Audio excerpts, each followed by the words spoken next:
오늘 은혜 받으실 하나님의 말씀은 사도행전 15장 30절로 41절에 기록된 말씀, 신약성경 214쪽에 있습니다. 사도행전 15장 30절부터 한 목소리로 봉독하시겠습니다. 그들이 작별하고 안디옥에 내려가 무리를 모은 후에 편지를 전하니 읽고 그 위로한 말을 기뻐하더라. 유다와 실라도 선지자라 여러 말로 형제를 권면하여 굳게 하고 얼마 있다가 평안히 가라는 전송을 형제들에게 받고 자기를 보내던 사람들에게로 돌아가되 바울과 바나바는 안디옥에서 유하며 수단 다른 사람들과 함께 주의 말씀을 가르치며 전파하니라. 며칠 후에 바울이 바나바더러 말하되 우리가 주의 말씀을 전한 각 성으로 다시 가서 형제들이 어떠한가 방문하자 하고 바나바는 마가라 하는 요한도 데리고 가고자 하나 바울은 밤빌리아에서 자기들을 떠나 함께 일하러 가지 아니한 자를 데리고 가는 것이 옳지 않다 하여 서로 심히 다투어 피차 갈라서니 바나바는 마가를 데리고 배 타고 구브로로 가고 바울은 실라를 택한 후에 형제들에게 주의 은혜의 부탁함을 받고 떠나 수리아와 길리기아로 다니며 교회들을 견고하게 하니라. 아멘. 엊그제 목요일 날 우리 권사회가 김제 금산교회를 다녀왔습니다. 그날 비가 내리는데도 전국에서 버스와 봉고차로 많은 성도들이 찾아왔습니다. 우리 교회도 환신 예배 때 한번 다녀가신 이인수 목사님은 정년 은퇴하셨고 이제 후배 목사님이 부임해서 설명을 하는데 같은 내용이지만 설명하는 분이 다르니까 또 새로운 맛이 있었습니다. 이 금산교회 이야기는 여러 번 반복해서 들었지만 들을 때마다 감동입니다. 주인 조덕삼과 마부였던 이자익이 미국 남장로 교회가 호남 지역에 7명의 선교사를 파송하게 되고 그 중에 한 분인 테이트 선교사, 한국 이름으로 아마 최의덕 이렇게 한국 이름을 지었는데 이분으로부터 복음을 듣고 믿기로 작정하고 세례받고 집사가 되고 영수가 되고 장로가 되면서 금산교회를 세워가는 그 스토리입니다. 1904년에 조덕삼의 사랑채에서 예배드리기 시작했으니까 금년에 120주년 역사입니다. 이듬해 조덕사무 과수원에 5칸짜리 예배당을 짓고 테이트 선교사를 담임으로 모십니다. 신분 차이가 분명했던 그런 시절입니다. 경상남도 남해 출신 젊은 마부였던 영수가 12살 연상의 주인보다 먼저 장로로 피택되었을 때 투표를 자기들이 해놓고 결과가 나오니까 성도들이 웅성거렸습니다. 이때 조덕삼 영수가 일어서서 우리 금산교회 교인들은 참으로 훌륭한 일을 해냈습니다. 우리 집에서 일하던 이자익 영수는 저보다 신앙 열의가 대단한 분입니다. 제가 장로로 잘 모실 것입니다. 여러분 걱정하지 마십시오. 박수가 터졌습니다. 이날 조덕삼 장로가 보여준 태도는 시대가 많이 달라졌다고 해도 여전히 옛 사고방식에 젖어 있는 후대 교회 성도들에게 큰 본보기가 됩니다. 1908년 예배당 신축 비용 전부를 부담해서 이듬해인 1909년에 현재도 남아있는 기억자 예배당을 봉헌했고 1910년에 조덕삼 자신도 장로가 됩니다. 이자익 장로를 평양신학교에 유학을 보내서 신학을 공부해서 목사가 되게 하고 1915년에 금산교회로 돌아와 담임 목사로 목회하게 하는 참으로 귀하고 아름다운 모습입니다. 평양 유학 중에 남은 이자익 장로의 가족들 생활비도 조덕삼 장로가 전액 부담을 했습니다. 마침 충북 제천 제1교회 임정숙 권사의 지점토 공예 작품전 엄마의 기도가 열리는데 이제 옛날 생각나게 해서 작은 글씨도 엎드려서 꼼꼼히 읽었습니다. 신축 건물 전시관에도 임 권사님의 작품이 전시되어 있습니다. 그 중에 강단 밑에 전시된 작품 한 점이 눈길을 끌었습니다. 지금 보시는 작품인데 요게벳이 모세를 갈대 상자에 넣어서 나일강에 띄워 보낼 때 기도하는 모습을 표현한 작품입니다. 하나님은 떠나보낸 아들을 다시 어머니 품에 돌려주시는 것으로 응답해 주셨습니다. 이스라엘 민족의 지도자는 어머니의 기도에서 출발했다, 나왔다고 해도 과언이 아닐 것입니다. 하나님은 예수를 그리스도로 믿는 모든 사람에게 차별 없이 동일하신 성령을 부어주시고 죄를 사하셔서 깨끗하게 하십니다. 하나님은 유대인의 남은 자와 이방인을 동등하게 백성으로 삼아 주십니다. 예수님은 유대인과 이방인 모두의 구주이십니다. 성령님은 예루살렘 공의회가 바른 결정을 내릴 수 있도록 인도해 주셔서 이방인과 유대인을 하나의 교회로 묶어 주셨습니다. 이 회의는 유대인과 이방인이 그리스도 안에서 하나가 되는 신학적 근거를 도출해냈고 사역자들은 하나 되어 연합 공동체를 만들어 갔습니다. 공회가 끝난 후 그 결정사항이 안디옥 교회에 전해졌고 바울과 바나바는 2차 전도 여행을 떠납니다. 초대교회 핵심 사역자들이 분열하는 상황이 왔지만 선교 사역은 중단되지 않는 것을 오늘 우리가 살펴보게 될 것입니다.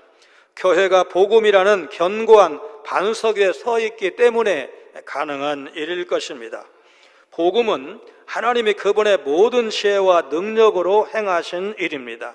하나님께서 우리에게 허락하신 이 복음은 오늘을 살아가는 우리 성도들, 그리고 아직 듣지 못해서 믿지 않는 사람들에게 어떤 의미가 있을까? 15장은 안디옥 교회에서 모세의 법대로 할례를 받지 않으면 구원을 받을 수 없다는 논쟁으로 시작이 되었습니다. 이 문제는 바나바와 바울 그리고 예루살렘 공의회에서 파송한 대표단이 안디옥 교회에 도착해서 공의회 결정문, 그 문서를 낭독하면서 회의 결과를 보고하는 것으로 마무리가 됩니다. 안디옥 교회 성도들은 회의 결과와 함께 전달된 예루살렘 교회의 편지를 읽고 그 위로의 말에 기뻐했습니다. 사도행전 9장에는 이제 사울의 회심 장면이 나오는데 이 사람이 대제사장의 결재가 있는 도장을 찍은 그 공문을 가지고 다메섹에 있는 믿는 사람들을 잡으러 가는 길에 부활하신 예수님의 음성을 듣고 회심하는 장면을 우리가 기억하고 있습니다. 그가 그때 들었던 그 공문은 다메섹에 있는 그리스도인들에게 공포의 공문이었을 것입니다.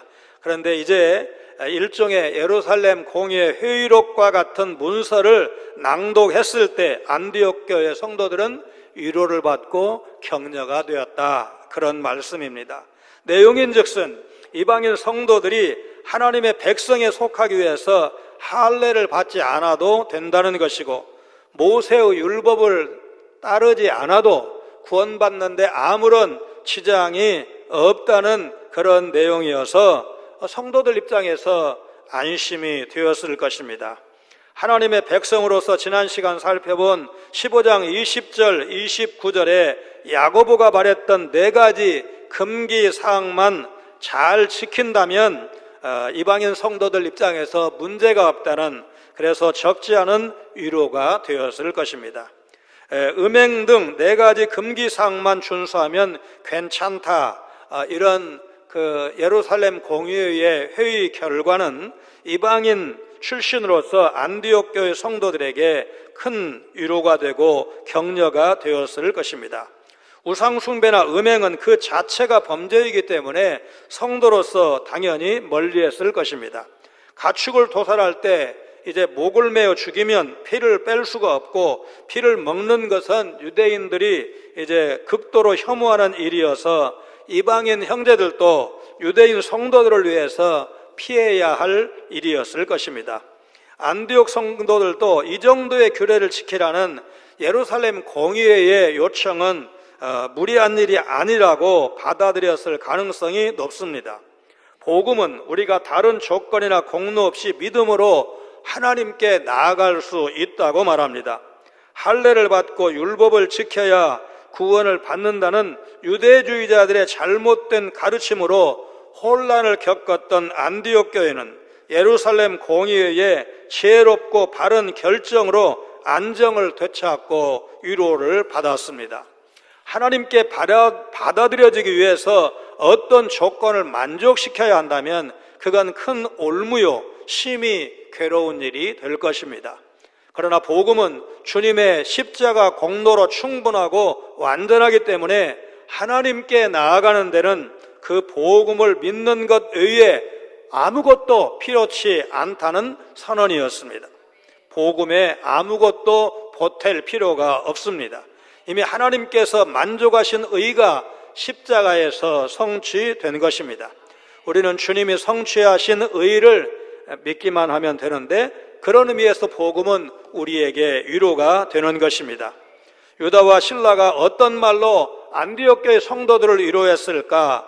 본문에 직설적인 언급이 없지만 32절에 의하면 여러 말로 형제를 권면하여 굳게 했다. 좀 느슨하게 표현이 되어 있습니다.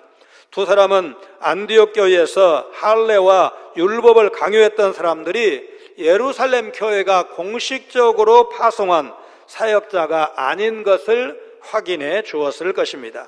32절에 사용된 굳게 하다라는 말은 41절에도 쓰였는데 어떤 그룹을 세우는 행동을 의미합니다. 사도행전 18장 21절로 23절을 보면 사도 바울에게 여러 사람이 에베소에 좀 더 머물러 계시지요, 좀 더 성경을 우리에게 가르쳐 주시지요 청했는데, 자 21절부터 같이 읽습니다. 작별하여 이르되 만일 하나님의 뜻이면 너희에게 돌아오리라 하고 배를 타고 에베소를 떠나 가이사라에 상륙하여 올라가 교회의 안부를 물은 후에 안디옥으로 내려가서 얼마 있다가 떠나 갈라디아와 부르기아 땅을 차례로 다니며 모든 제자를 굳건하게 하니라. 모든 제자를 굳건하게 하는 일, 이제 32절도 그런 의미입니다. 유다와 실라는 그들이 맡은 선지자 역할을 제대로 감당한 것입니다. 이들은 안디옥 교회에 전달된 문서를 말로 설명을 잘 해주므로 안디옥 교회 교인들이 바르게 이해할 수 있도록 도와주는 선지자의 직무를 거뜬히 감당을 한 것입니다. 안디옥 교회가 유다와 실라를 환영하고 또 사명을 완수하고 떠날 때 예루살렘까지 평안히 가도록 전송했다는 것은 유대인과 이방인이 하나 된 화합한 장면을 묘사했다, 그런 설명이 가능할 것입니다. 유다와 실라가 예루살렘으로 떠난 후에 35절에 바울과 바나바는 안디옥에 남아서 주의 말씀을 가르쳤다고 했습니다. 유대인인 바울과 바나바가 이방인 교회를 가르치고 섬기는데 아무 문제가 없음이 공적으로 선포되었기에 모든 것은 정상으로 돌아갔습니다. 교회에 비진리가 들어오면 논쟁과 갈등이 유발되지만 이처럼 진리가 굳건히 세워지면 평화와 안정이 임하게 마련인 것입니다. 신자는 자신을 구원해 주신 하나님의 뜻을 따라 살기 위해서 믿음 안에 굳건히 서야 합니다. 우리같이 연약한 사람들이 어떻게 흔들림 없는 굳건한 믿음을 가질 수가 있을까? 안디옥 교회는 혼란을 극복한 뒤에 유다와 실라, 바울과 바나바 그리고 여러 사람의 가르침을 통해서 굳게 세워졌다고 했습니다. 복음은 하나님의 모든 지혜와 능력을 담고 있습니다. 말씀을 배울 때 우리 자신과 이 세상의 것을 의지하던 헛된 기대를 내려놓을 수 있고 참되고 유일하며 영원하신 주님께만 소망을 두는 믿음의 결단이 가능한 것입니다. 복음은 구원받은 성도가 주님만 사랑하고 주님만을 위해 살고자 하는 마음을 갖게 할 뿐만 아니라 그렇게 살 수 있도록 온전하게 세워줍니다. 복음을 기록한 성경이 바로 성령의 감동으로 쓰였기 때문입니다. 그래서 복음은 참으로 우리를 굳세게 하는 능력이 있다. 여러분 그렇게 믿으시기를 바랍니다. 자, 이처럼 유대인과 이방인의 연합은 이루어졌는데 아이러니하게도 사역자들 사이에 분쟁이 생겼습니다. 36절을 보면 며칠 후에 바울은 바나바에게 주의 말씀을 전했던 각성 제1차 선교 여행 때 갔던 곳으로 다시 가서 형제들 방문합시다 제안을 했습니다. 씨를 뿌렸으면 싹이 나서 제대로 자라는지 열매를 맺고 있는지 궁금해할 수 있습니다. 영적인 사역은 한 번의 수고, 그러니까 씨를 뿌리는 것만으로 끝나지 않습니다. 14장 19절을 보면 바울은 루스드라에서 돌에 맞아 죽은 줄 알고 시위로 끌어 내쳤다고 할 정도로 말로 할 수 없는 고초를 겪은 것인데 불과 2, 3년 후에 다시 그곳에 가고 싶다는 것입니다. 여기 방문한다는 말은 사도행전과 누가복음에서 많이 나오는 하나님께서 자기 백성을 돌보셨다는 좀 일반적인 의미보다는 사도행전 6장 3절에 예루살렘 교회가 7 집사를 세워서 구제와 접대하는 일을 맡긴 것처럼 성도를 감독하거나 돌보기 위해서 같이 가봅시다, 그런 뜻입니다. 오늘날로 하면 신방을 하자는 거죠. 고린도후서 11장 28절을 보면 사도 바울은 태장이나, 그러니까 매로 맞는 것이나 감옥에 갇히는 육체적인 고난보다 모든 교회를 위하여 염려하는 것으로 날마다 눌린다. 가슴을 큰 돌로 누르는 것 같은 압박을 느낀다. 이 프레셔, 영어의 프레셔라는 단어, 압력, 무엇에 압력을 가한다, 그런 뜻인데 그렇게 늘 가슴 졸이면서 산다는 것입니다. 어쨌든 여행에 동의한 바나바는 37절에 이 여행에 마가도 데려가자고 말합니다. 13장 5절로 돌아가면 마가 요한은 1차 선교 여행 때 바나바와 사울의 협력자로 동행한 바가 있습니다.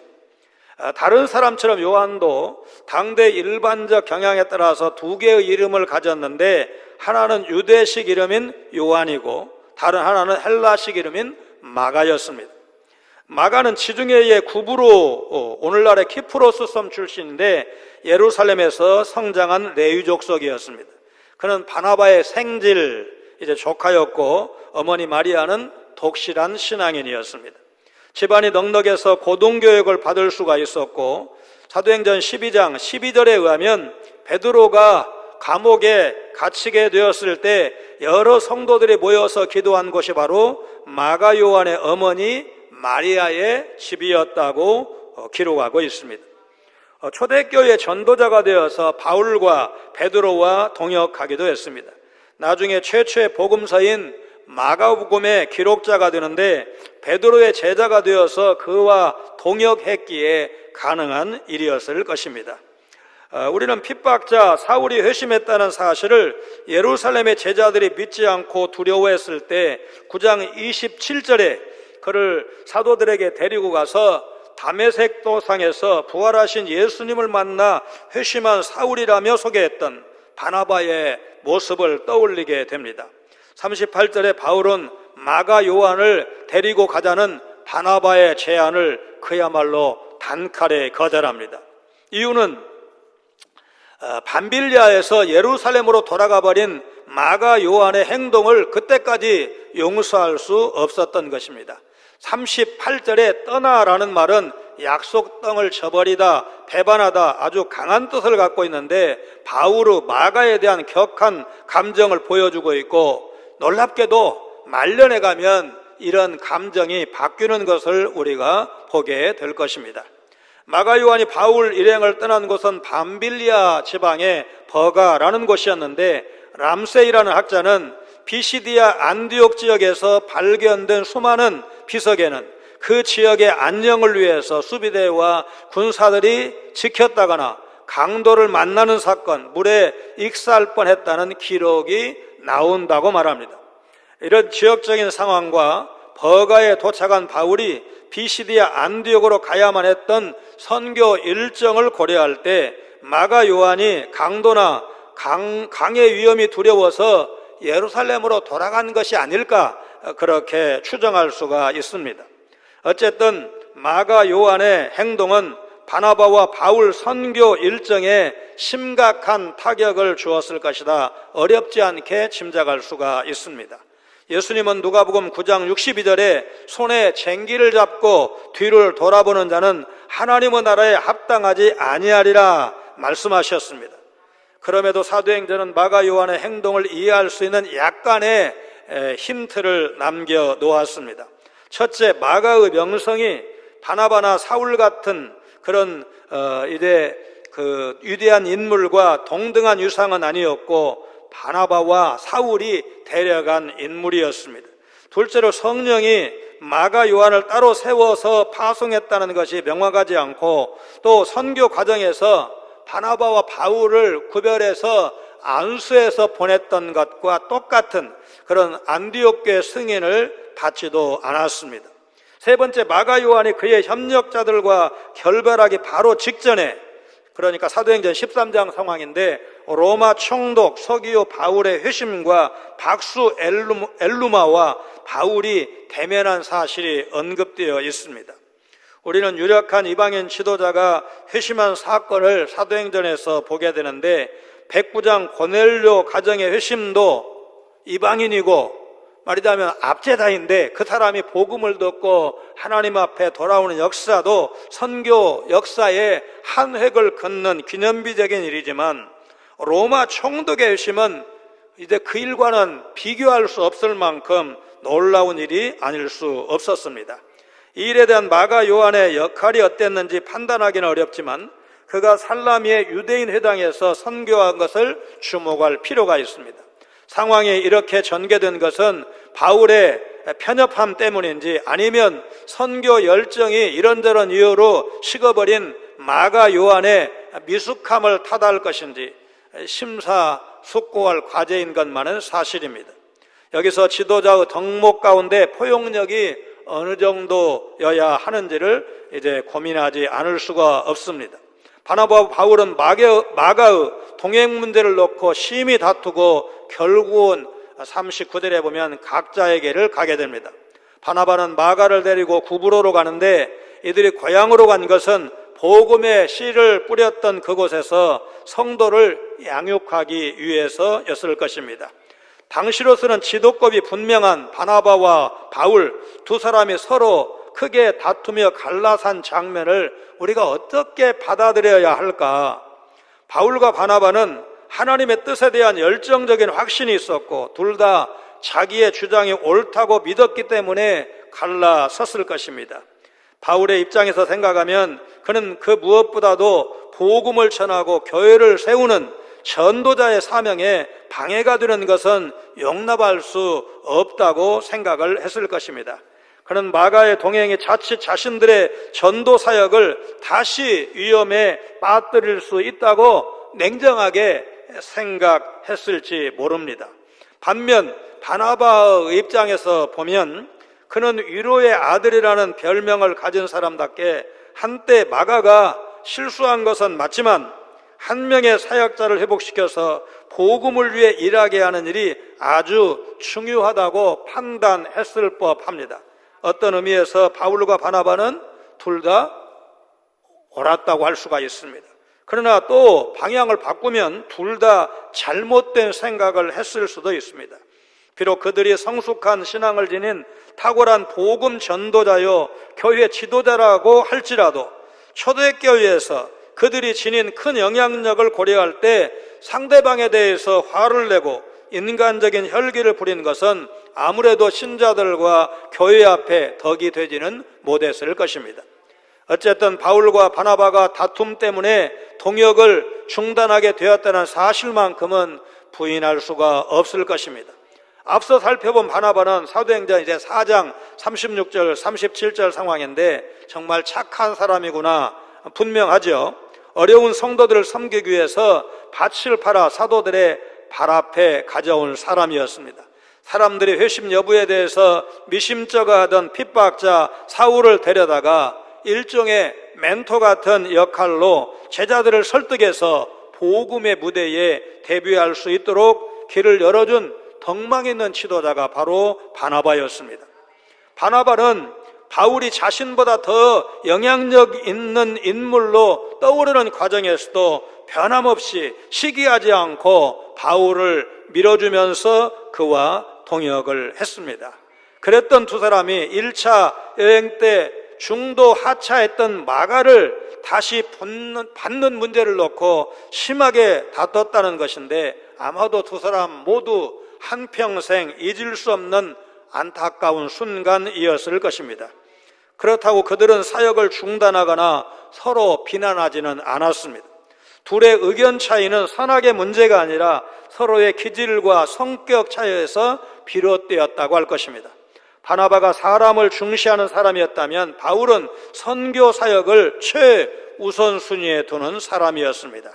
우리는 엄격한 기준으로 우리를 책망하는 바울 같은 선배도 필요하지만 여전히 기회를 주고자 배려하는 바나바 같은 따뜻한 멘토도 있어야 하겠구나, 그런 생각을 이제 하지 않을 수가 없습니다. 성격 차이로 인한 우선순위 문제는 부부관계에서도 갈등의 요인이 될 수가 있습니다. 그리고 불화의 원인이 되었던 마가는 나중에 바울이 골로새 교회에 보낸 편지를 보면 4장 10절에 그를 영접하라 그러는데 그 단어가 매우 쉬운 익숙한 단어입니다. 영어로 웰컴입니다. 마가를 잘 영접을 좀 해주라. 그러면 말하자면 감정이 옛날처럼 이놈 안 돼 라고 했을 때 그 마음 그대로였다면 그를 융숭하게 대접하라, 좀 환영 좀 해, 그렇게 말하지 않았을 것입니다. 노년의 디모데에게 부탁하는 모습을 통해서도 우리가 바울이 생각이 어떻게 됐을까, 어떻게 바뀌었나를 보게 되는데, 우리 디모데 후서 4장 9절로 11절 같이 읽습니다. 너는 어서 속히 내게로 오라. 대만은 이 세상을 사랑하여 나를 버리고 데살로니가로 갔고, 그레스게는 갈라디아로, 디도는 달마디아로 갔고, 누가만 나와 함께 있느니라. 네가 올 때에 마가를 데리고 오라. 그가 나의 일에 유익하니라. 결국 마가에 대한 바울의 생각, 평가가 달라진 것을 볼 수가 있습니다. 바나바의 포용력이 이제 상당한 세월이 지났겠지만 한 사람의 인생, 패배자로 끝날 수도 있었던 한 사람의 인생을 바꿔놓았구나, 그런 장면을 우리가 확인하게 됩니다. 주의 일을 하는 과정에 다툼과 불화가 아예 없을 수는 없으나 그것이 파국으로 이어져서는 안 될 것입니다. 두 사람 모두 마음의 상처를 받았을 것입니다. 그럼에도 사역에 대한 열정은 식지 않은 것을 우리가 보고 있습니다. 마음이 상했다고 사역을 그만두지 않고 오히려 다른 동역자와 함께 사역의 지경을 넓혀가는 것을 보게 됩니다. 우리 마음이나 감정에 사로잡혀서 사명을 포기하는 것은 잘못된 결정이다. 여러분 기억하시기를 바랍니다.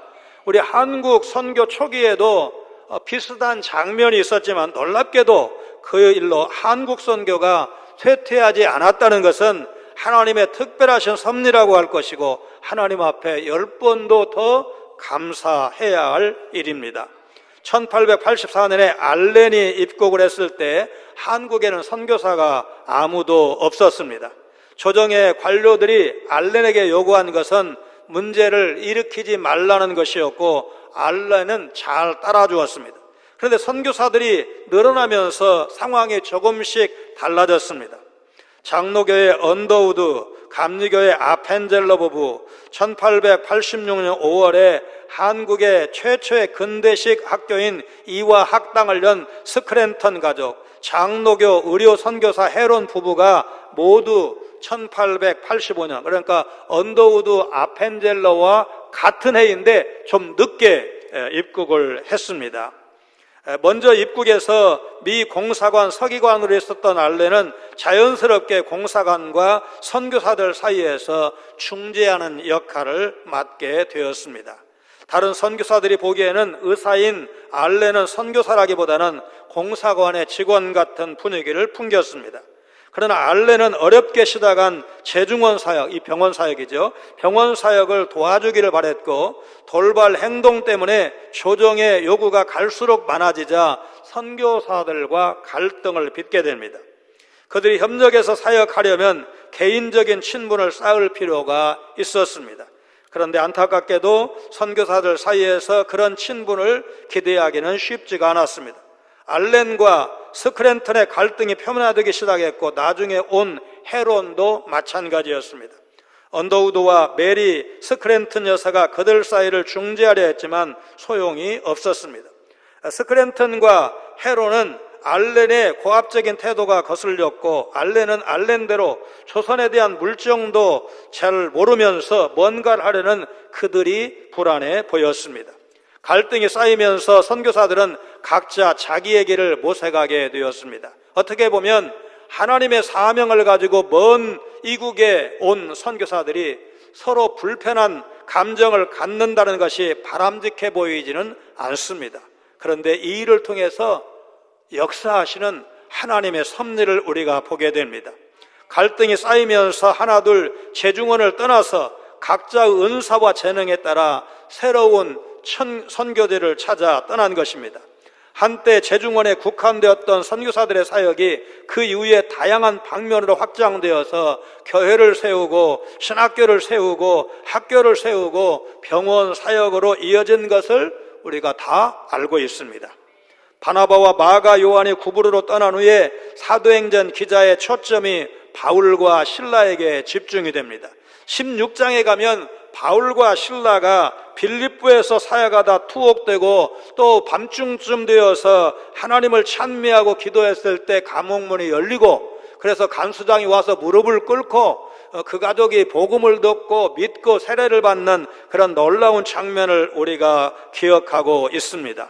두 사람이 이제 마가의 동행 문제로 갈라서게 되므로 유럽 복음화라는 엄청난 역사의 첫 비를 내딛게 된 것입니다. 물론 41절 말씀대로 소아시아 지역인 수리아와 길리기아의 교회들도 방문해서 성도들을 양육했습니다. 이제 바나바와 마가 요한은 사도행전의 무대에 더 이상 등장하지 않습니다. 이제 성경학자들은 왜 바나바가 등장하지 않았을까? 바나바가 잘못이기 때문일까? 그렇지 않을 것이다. 바나바가 나이가 더 많았고 먼저 죽었기 때문에 그 이후에 기록이 없을 것이라고 해석을 합니다. 만약 우리가 헛된 걸 기대한다면 견고히 설 수 없겠지만 복음은 참되고 영원한 것을 기대하게 합니다. 그래서 복음의 진리는 어떤 인간관계나 이익보다 우선해서 지켜야 할 만큼 가치 있는 것입니다. 예수님은 진리의 복음을 믿는 제자라면 마태복음 16장 24절에 자기 십자가를 지고 나를 따라야 한다고 말씀하셨습니다. 복음은 그 가치로 인해서 우리의 생명까지 들여서라도 붙잡아야 할 것이 분명합니다. 헛된 것을 붙잡는다면 그게 무너질 때 우리의 소망도 함께 무너져 내릴 것입니다. 그러나 복음은 절대로 넘어지지 않을 확고한 진리이고 그래서 복음을 붙드는 자는 무너지지 않는다는 사실을 여러분 믿으시기를 바랍니다. 복음은 이해할 수 없는 전쟁과 예측 불허의 기상이변 속출, 물가 상승 등 불안한 현대 사회에서 살아가는 우리를 흔들리지 않도록 붙들어 줄 것입니다. 예루살렘 공의 이후에 안디옥 교회는 더욱더 힘을 얻었습니다. 그리고 바울과 바나바는 2차 전도 여행을 준비합니다. 때로는 분열조차 하나님의 섭리를 이루게 할 수도 있다는 사실을 기억하면서 오늘 우리가 해야 할 일은 상황에 휘둘리지 말고 복음을 전하는 일이라는 사실을 믿고 온 교회가 한 마음으로 이 복음 증거하는 일에 나서야 할 줄로 믿습니다. 내가 구원받은 예수 그리스도의 복음은 나에게 있어서 어떤 의미가 있습니까? 얼마나 귀하고 복된 것이 하나님의 복음입니까? 복음은 우리를 위로하고 굳세게 하고 견고하기에 충분하다는 사실, 바로 이 능력의 복음을 믿으시고 한 영혼이라도 더 살리는 일에 나서시는, 동참하시는 여러분 모두가 되시기를 주님의 이름으로 축원합니다. 거룩하신 하나님, 죄인이 구원받는데 오직 믿음만 필요한 것을 다시 교훈해 주시니 감사를 드립니다. 복음은 예수 그리스도를 구주로 믿는 것 외에 율법 준수나 할례나 선행 등 어떤 조건도 요구하지 않는 순수한 하나님의 선물인 것을 믿고 감사를 드립니다. 복음의 가치는 영원하고 복음을 믿는 신자 역시 영원히 설 것을 믿고 소망 가운데 살아가기를 원합니다. 사울이 다메섹으로 들고 가던 대제사장의 공문은 수많은 그리스도인을 공포에 떨게 했지만 예루살렘 공의회 결의사항을 통보하는 공문은 안디옥 교회와 이방인 교회 성도들에게 갈등과 분열의 소지를 없애고 위로와 기쁨이 되었던 것을 기억하며 오늘 우리 교회와 전선의 총회의 화평과 하나됨을 위해서 기도하게 하시고 이 생명의 복음 전하는 우리 모든 성광의 성도들 되게 하여 주옵소서. 예수님 거룩하신 이름으로 간절히 기도하옵나이다. 아멘.